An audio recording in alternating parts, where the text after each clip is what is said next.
morning, or depending on when you're watching this, good afternoon, good evening, or good night. My name's Ross, and as always told out of Voice of Radio. So today, we need to have a little bit of a chat about Weezing. Because you see, ladies and gentlemen, I was unconvinced when it came to Weezing.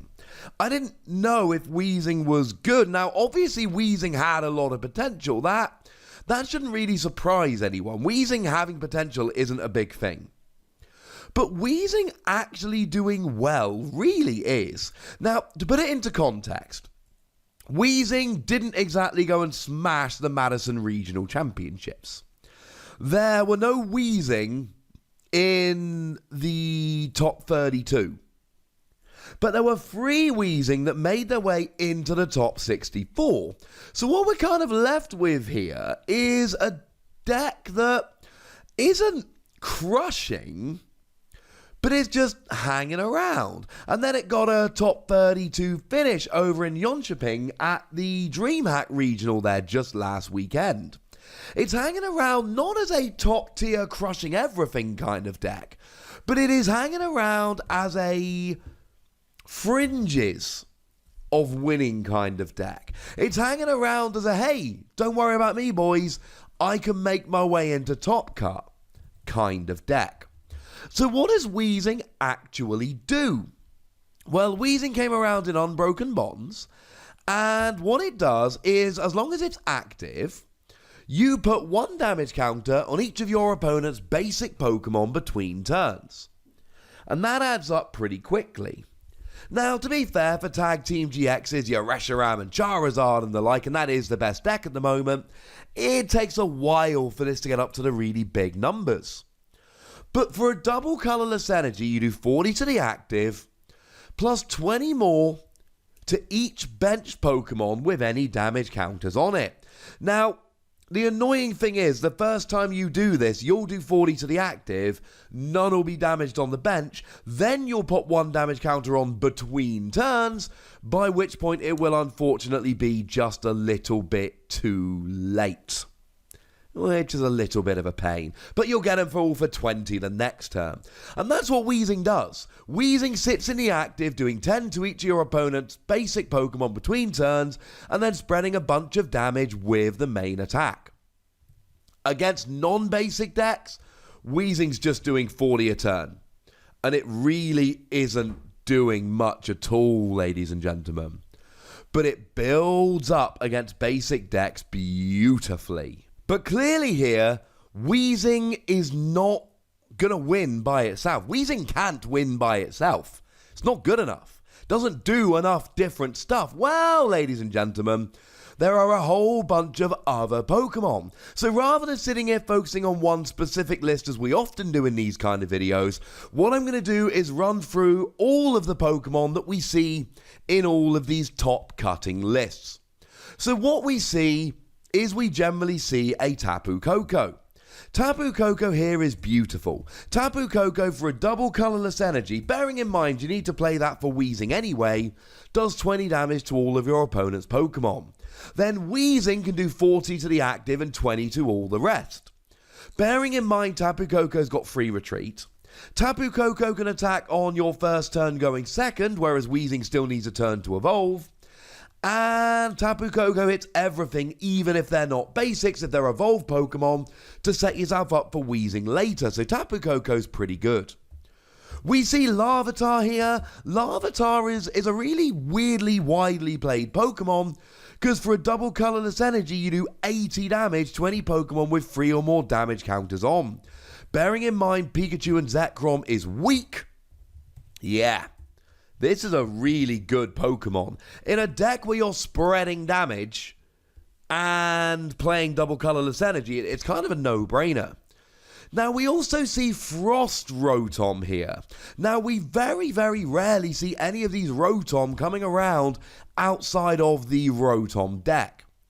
But we make an exception for Frost Rotom, because for a water and a colourless energy, you get to do 10 damage, plus 20 more for each energy attached to all of your opponent's Pokemon.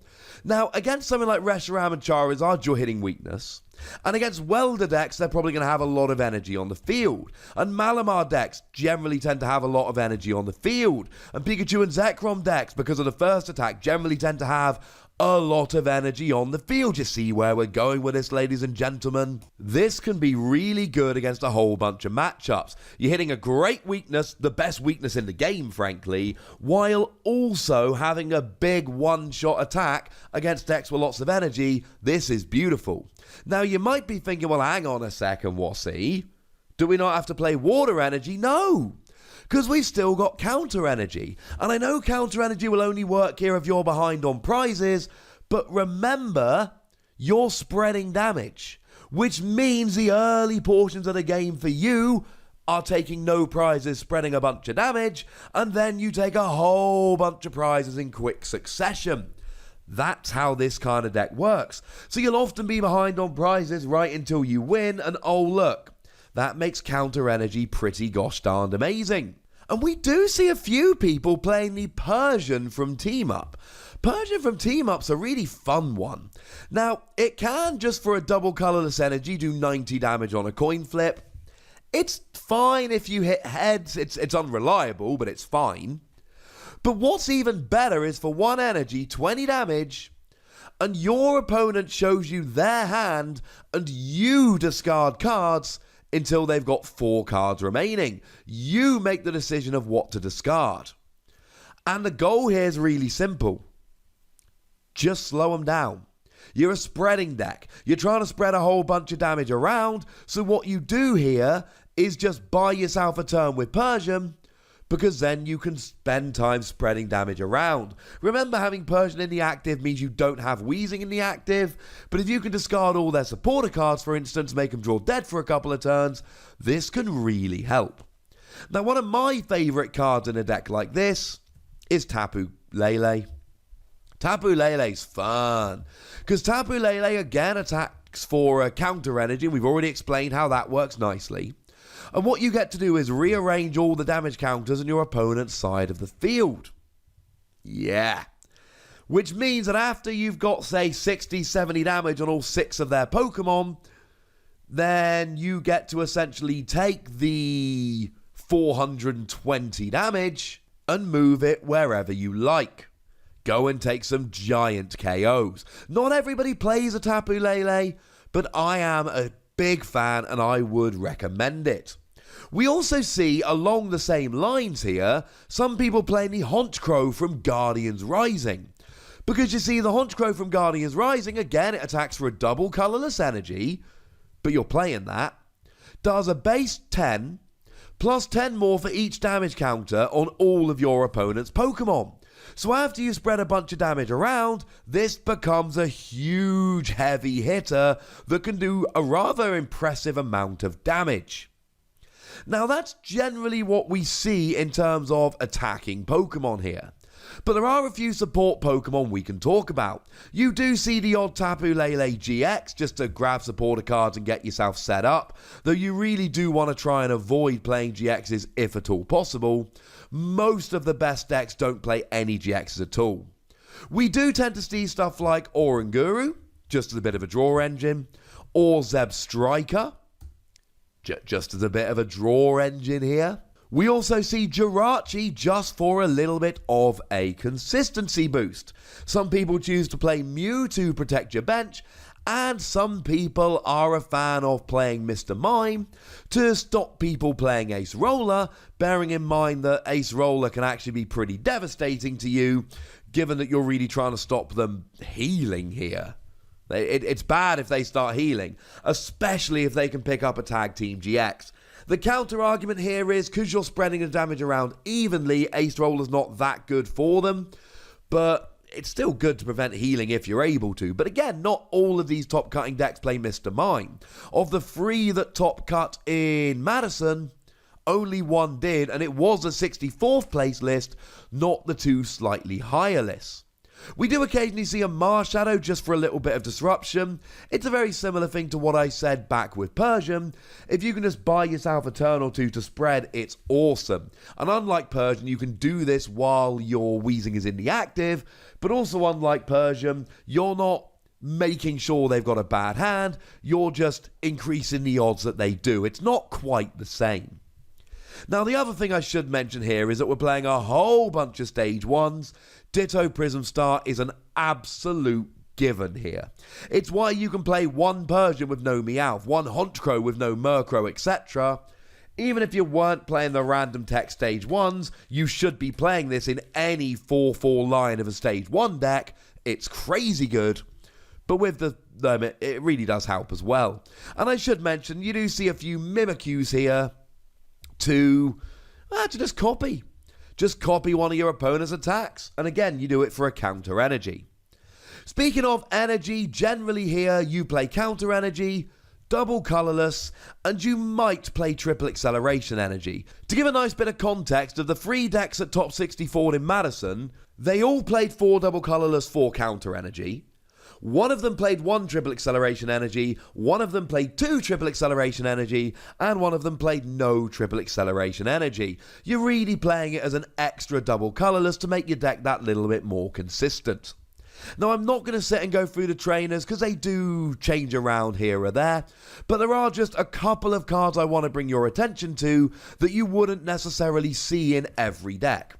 Obviously, Shrine of Punishment is pretty much a given here, at least as far as I'm concerned, because it spreads extra damage around. It's pretty gosh darn amazing. Obviously, there are arguments for Power Plant turning off your opponent's GX abilities. Maybe you want to play a mix here, but Shrine of Punishment is nuts good. You really might want to play around with something like Counter Catcher. I've already explained you're going to be behind on prizes. Having a free gusting effect or an easy gusting effect is probably a better way to phrase it, is great.